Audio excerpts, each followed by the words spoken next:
Gazeta zvicerane në gjuhën shqipe, Le Canton 27, ka bërë një investigim për Dubain, si është të jetosh atje dhe kontradiktat. Me një popullsi prej 3 milion banorësh, mësohet se në Dubai ndodhen 50.000 punojse të seksit. Besohet se aty janë edhe 500 vajza nga Shqipëria të cilat punojnë si eskorta.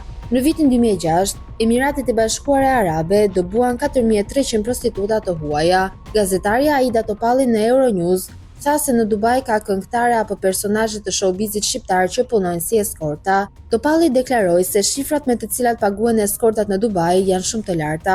Ajo tregoi se për 30 minuta shërbim, një eskort VIP paguhet deri në 700 euro, ndërsa për një ditë deri në 10.000 euro. Një eskort luksi është një personazh VIP, mund të jetë mis, modele, këngëtare dhe tarifa që i paguhet është shumë herë më e lartë se tarifat e vendosura në përfaqe. Kemi dëgjuar edhe shifra 100.000 euro për 3 ditë shoqërime në Dubai. Po shikoja faqen Eurogirls ku kishim edhe pafund vajza eskorta, kryesisht kishte ruse dhe ukrainase, shqiptare nuk pash në atë faqe.